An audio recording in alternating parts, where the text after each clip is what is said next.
a queen obsessed with death in the mystical island of Java, where ancient spirits dance with modern power. There once ruled a queen whose fascination with death consumed her very soul. Her name was Queen Tribuana Wijayatunggadui, and her obsession with mortality would transform an entire empire into a kingdom of shadows. This is the disturbing story of a monarch whose mind became trapped between life and death, and how her psychological descent into darkness affected millions of people. Queen Tribuana ruled the mighty Majapahit Empire in 14th century Java. But unlike other monarchs who celebrated life's victories, she found beauty only in death's cold embrace. The childhood trauma born into royalty in 1309, Tribuana's deadly obsession began in childhood. When she was just 7 years old, she witnessed her father's elaborate funeral ceremony, a ritual so mesmerizing that it would shape her entire destiny. While other children played with dolls, young Tribuana created miniature funeral pyres. When her governess scolded her, the child princess replied with chilling wisdom beyond her years. Why not? Death plays with us all. Dr. Ratna Saptori, a child psychology expert, explains that childhood exposure to death rituals can create lasting psychological imprints. For Tribuana, what should have been mourning became fascination, then dangerous obsession. The Queen's Macabre collection. As queen, Tribuana created the most disturbing royal collection in Southeast Asian history, a secret museum of death that horrified even her closest advisors. Hidden chambers in her palace were filled with hundreds of human skulls, ancient death masks, preserved bodies, and morbid artifacts collected from across the archipelago. She would spend hours examining each skull, speaking to them as if they were old friends. Each skull tells a story of final moments. She would say lovingly, "This one died in battle, this one in childbirth, this one from old age," all equally beautiful. When worried advisors expressed concern about her communion with the dead, the Queen's response was chilling. The dead speak truth. The living only lie. The funeral obsession Tribuana transformed royal funerals into theatrical spectacles, often more elaborate than coronations. She attended every funeral in her kingdom, regardless of the deceased's social status, over 200 funerals during her 22-year reign. At each ceremony, she would take detailed notes, studying how flames embraced different bodies. Social class effects, even the dance of death, she observed with scientific detachment. Historical records show she developed elaborate theories about the afterlife based purely on her funeral observations. What began as royal duty became consuming compulsion. The living death rituals most disturbing were Tribuana's living death ceremonies, bizarre rituals where she practiced dying, believing it would prepare her for the ultimate transition. She would lie in ornate coffins, covered with funeral flowers, while servants performed actual death rites over her living body. With eyes closed, she would whisper, "I feel my spirit departing, floating above this mortal shell." It is beautiful. When the high priest called this sacrilege, Her response revealed her complete psychological break from reality. I honor death by experiencing it. How can one rule the living without understanding the dead? These rehearsal deaths were unprecedented in Southeast Asian royal culture. She was essentially practicing suicide as a spiritual exercise, which deeply disturbed her entire court. The kingdom of shadows under Tribhuwana's rule, the entire Majapahit Empire, became infected with her death obsession. Citizens began to fear their own queen more than any foreign enemy. Royal court meetings focused only on the beauty of decay, the poetry of decomposition, and funeral economics. Trade declined because foreign merchants feared visiting what they called the Death Kingdom. Nobles whispered in fear. She speaks of nothing else. Our kingdom has become a graveyard. The queen's psychological disturbance was destroying her empire's prosperity and morale. Complete mental breakdown. By 1350, Tribhuwana's mental state had deteriorated completely. She spoke only to invisible deceased people, ate food that had been offered to corpses, and began preparing for her own death with disturbing enthusiasm. Palace physicians reported she no longer distinguished between the living and the dead. She would hold animated conversations with empty chairs, believing she was speaking with her deceased father and other royal ghosts. Yes, Father, I understand. The time approaches. Soon I will join your eternal court, she would say to vacant rooms, completely lost in her delusional world. Royal advisors described her final months as complete psychological breakdown. She believed she was already dead and ruling her empire from the afterlife.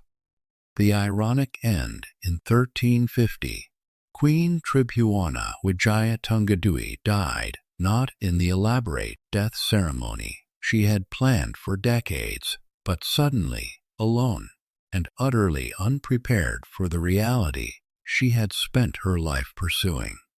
While examining funeral artifacts in her private chamber, she collapsed without warning. Her final words revealed the ultimate irony. This is not how I planned it. Where is the beauty, the transcendence? The woman who had devoted her entire life to understanding and controlling death discovered in her final moments that all her preparation meant nothing. Death, when it finally came, was simply ordinary. Modern death psychology experts explain that Tribhuwana exhibited classic symptoms of thanatophobia, the fear of death, which paradoxically manifested as death obsession. Dr. Robert Lifton notes, by controlling and studying death, she believed she could conquer her fear of it. But death cannot be mastered, only accepted. Some individuals become so terrified of mortality that they attempt to master it through obsessive study. However, this approach inevitably leads to psychological breakdown rather than peace. Tribhuwana's story raises profound questions. Is death fascination wisdom or madness? Can understanding mortality help us live better? Or does it trap us in morbid obsession? Today, archaeologists in Java still uncover remnants of Tribhuwana's death obsession, burial chambers, ritual artifacts, and disturbing artwork that reveal the depths of her psychological disturbance. In Javanese culture, Queen Tribhuwana became a cautionary tale, warning against the dangers of becoming too fascinated with mortality. Traditional puppet masters tell her story to teach that those who seek to control death become controlled by it. Perhaps Queen Tribuana's greatest tragedy wasn't her death obsession, but her failure to understand that the meaning of death can only be found in the fullness of life. The wisdom of Java teaches that death is not to be feared or obsessed over, but accepted as part of life's natural rhythm. Queen Tribuana's disturbed mind could never grasp this simple truth. Today, in the cemeteries of Java, she rests among the common dead she once studied so obsessively. In death, she finally achieved the equality with mortality she sought in life, not as death's master, but as its humblest student.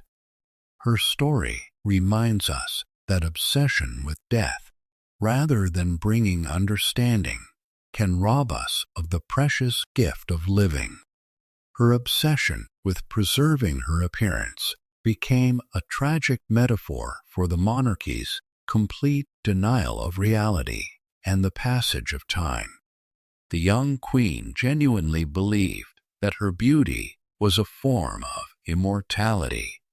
She convinced herself that as long as she remained young and beautiful, she would somehow transcend the ordinary limits of human mortality. Time, she believed, would stop for queens. Marie Antoinette spent hours daily on elaborate beauty rituals that she thought would preserve her forever. She used face masks made of crushed pearls, bathed in milk and wine, and subjected herself to treatments involving dangerous chemicals that promised eternal youth. Her beauty regimen became increasingly extreme and expensive as she aged. She employed dozens of servants whose sole purpose was to maintain her appearance. The cost of her beauty treatments could have fed thousands of starving French peasants, but Marie Antoinette remained focused only on her quest for eternal youth. The queen's obsession with appearance extended to every aspect of her life. She created an artificial pastoral world at the Petit Trianon where she could play at being a shepherdess, pretending that the real world, with its poverty, suffering, and mortality, didn't exist. As the French Revolution approached, Marie Antoinette remained convinced that her beauty and royal status would protect her from any real consequences. She believed that her youth and charm were magical shields against the harsh realities facing France. But revolution is the great destroyer of royal delusions. Imprisoned in the Temple Tower, the once beautiful queen aged rapidly under the stress of captivity. Her elaborate wigs were replaced by gray, thinning hair. Her porcelain skin became gaunt and sallow. On October 16, 1793, the queen who thought she'd never age died at just 37, her head severed by the guillotine. Her final words were "Pardonnez-moi, Monsieur," apologizing to her executioner for accidentally stepping on his foot.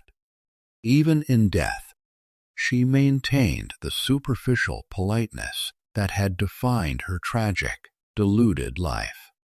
Emperor Caligula, Divine Madness Gaius Julius Caesar Augustus Germanicus, known as Caligula, represents perhaps the most extreme case of royal delusion about immortality. He didn't just believe he would live forever. He declared himself a living god, reasoning that divine beings simply cannot die. Caligula genuinely believed his own propaganda about divinity. He had conversations with statues of gods, expecting them to answer. He thought divine blood flowed in his veins, making him not just immortal, but actively supernatural. Death, in his mind, was simply impossible for someone of his divine nature. The young emperor forced the Roman Senate to worship him as Jupiter incarnate.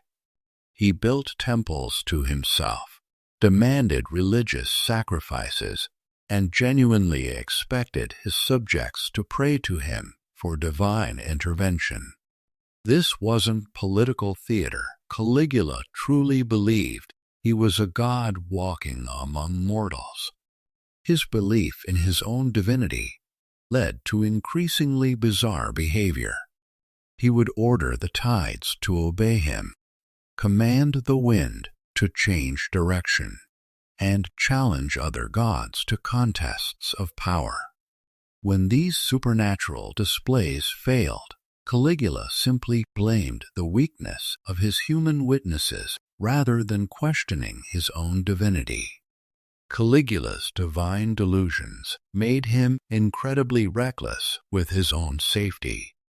He believed that, as a god, he was protected by supernatural forces that would prevent any harm from coming to him. This false confidence led him to ignore obvious threats and dismiss basic security precautions. The god emperor's reign of divine madness lasted less than 4 years. On January 24, 41 AD, members of his own Praetorian Guard surrounded him with drawn swords. As the blades pierced his body, Caligula's final words expressed his shock and disbelief. Impossible. Gods cannot bleed. Gods cannot die. The living God died exactly like any mortal man, bleeding, screaming, and completely, utterly human. His divine delusions couldn't stop steel, and his immortal claims couldn't prevent death. The greatest irony in all these stories is that these monarchs, who commanded the best physicians and resources of their time, often died younger and more miserably than their poorest subjects. Their desperate quest for immortality actually shortened their lives and made their deaths more agonizing. They built elaborate monuments designed to last forever, golden sarcophagi, massive mausoleums, inscriptions promising eternal glory. Yet their bodies, the very vessels they tried so desperately to preserve, crumbled into dust, just like any peasant's remains. Perhaps the ultimate lesson is this: the more desperately we grasp for immortality, the more we waste the precious, finite life we actually have.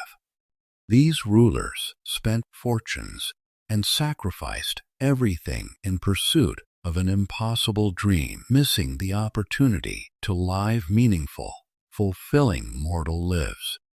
In the end, every crown falls, every throne crumbles, and every ruler, no matter how divine they believe themselves to be, returns to the same earth that holds beggar and king alike. Death remains democracy's final victory, the one force that treats emperor and peasant with perfect equality. The next time you see a crown in a museum or read about royal power, remember these tragic stories. They remind us that mortality isn't a curse to be escaped, but a shared human condition that makes our brief time on earth precious beyond measure. No matter how much power we accumulate or how desperately we fight against it, death remains the one appointment we cannot postpone.